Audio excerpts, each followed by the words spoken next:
This presentation is a summary of Chapter 10, Strategies for the Design of Learning Spaces.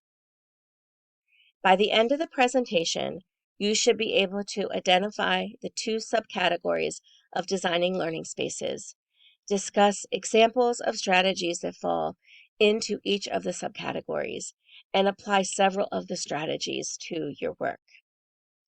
In our text, the author identifies two main areas for design.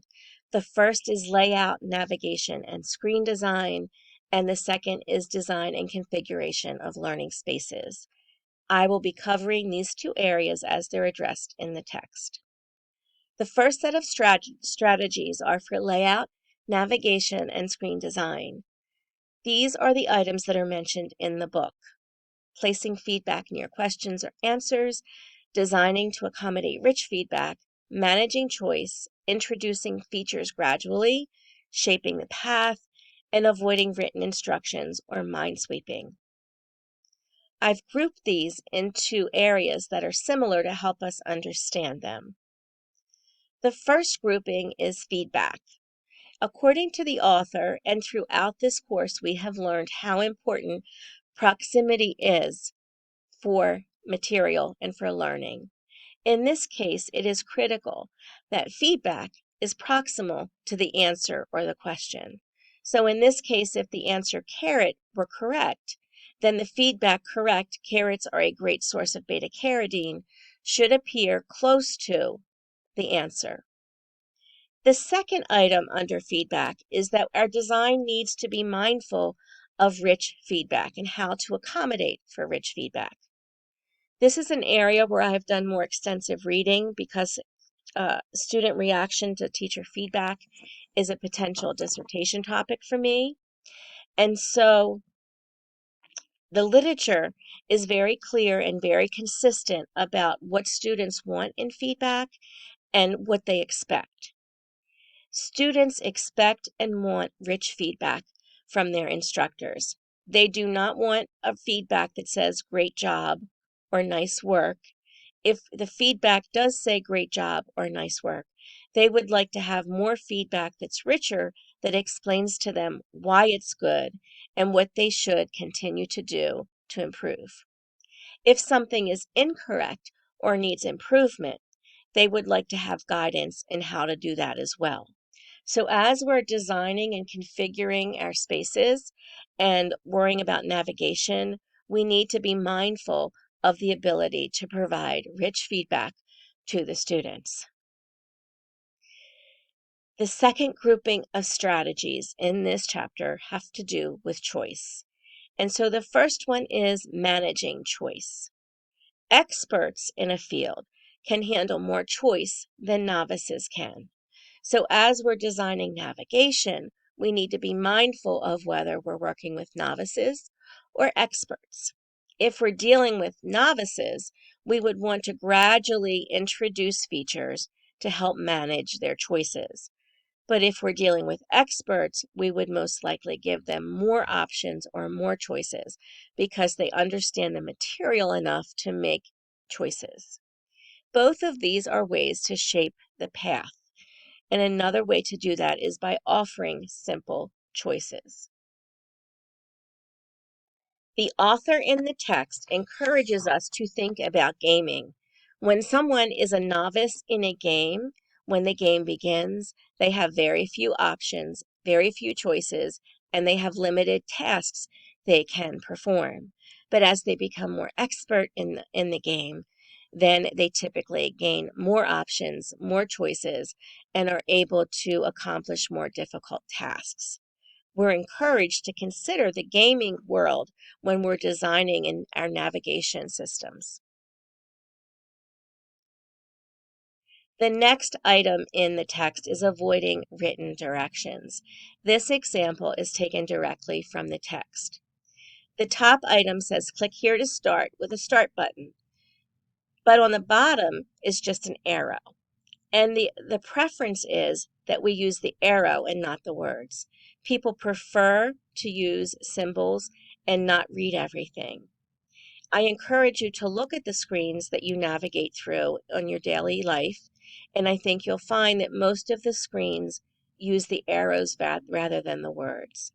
So for example, this past week I was at Patient First, and all of their screens when you log in use arrows. They do not use words. If you click on the arrow to the right, you go to the next page. And if you click on the arrow to the left, you go back a page. So it's very interesting, and I encourage you to look at the screens that you navigate through each day. And finally, the last item in this category is looking to avoid minesweeping. Minesweeping is when we have people hunting and searching for items that may not be related to the actual thing we want them to learn. The literature is clear that people over 12 years old do not like that strategy. The reason that that's true is that when we sit at a screen, we tend to be focused and task-oriented. We want to go in and accomplish the task that we set out to do. And if there's too much minesweeping or hunting and pecking and looking for material, we become impatient. This affects our overload and affects our ability to learn. So those are the strategies that the author has identified for layout, navigation, and screen design. This is the first of two questions in the discussion board. I'd like you to stop and think, how do you use these, or how could you use any of these strategies in your work? The next part of the chapter talks about strategies for design and configuration of learning spaces. There are even more strategies listed here than in the first section. So I chose to group them into two large groups and only talk about some of them in the chapter. The two groupings that I have are authentic experiences and safe learning spaces. Under authentic experiences, I'm going to address these three items: assessment, real life, and selection of tools. The literature is very clear that assessment is probably the weakest part of most designs and configuration of learning spaces. This is because most products consider assessment only as test questions or quizzes, and the author and most of the literature encourages us to consider assessment to be more than just test questions. Some examples would be student self-assessment, peer review of each other's work, or possibly creating an assessment that mirrors real life. So for example, in my field, we are required, when students graduate, they're expected to be able to create health communications, create public service announcements, design web pages, and do other tasks.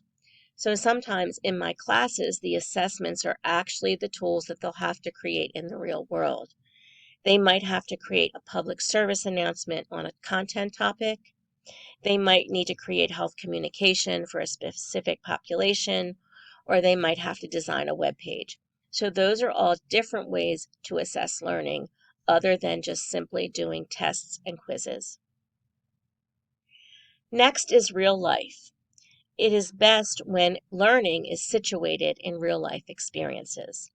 The literature on situated learning is very clear that when learning is situated into authentic experiences, learning occurs more readily and the transfer of the knowledge occurs more easily. So it's important as we're planning the configuration and design of learning spaces that we incorporate real life situations into the learning material. And finally, when we're selecting tools, we need to make sure that we choose softwares that helps us reach our outcomes and increase learning. The next section is safe learning spaces, and in safe learning spaces, there's several items to consider. One is to give learners control appropriate to their level of expertise, as discussed earlier with choice. It's important to support experimentation and play and to welcome mistakes. These make the learning space safe. Some examples in supporting experimentation and play: it is good to have students create, play with material, share material, share what they learn, and then reflect on it. That helps promote learning. In welcoming mistakes, it's often a good idea to allow students to retry work or to do over work. This could mean taking a quiz twice, or, for example, in a class, I appreciate personally when I can edit my discussion board post. If I post something and I need to change it, being able to edit it is good for me. And it also promotes the ability for people to make mistakes. They understand if they make a mistake, it's okay, they can do it again. And sometimes people are allowed to redo assignments. The last two ways to develop safe learning space is to look at sociocultural context,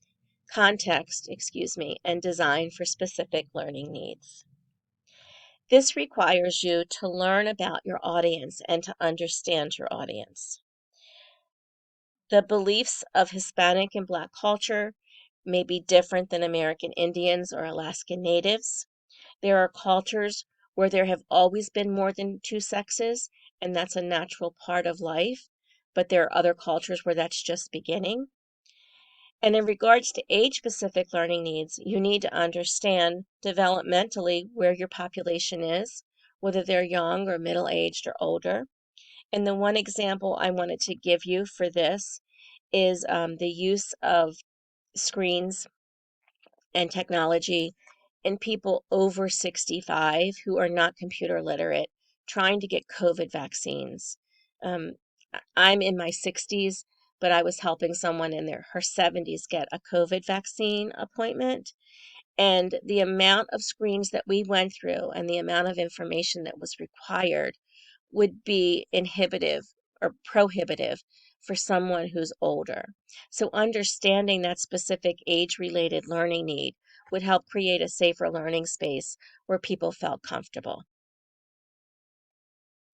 So stop and think now. When you're thinking about strategies for design and configuration of learning spaces, and you think about authentic learning and creating safe learning spaces, how do you or how could you use any of these strategies?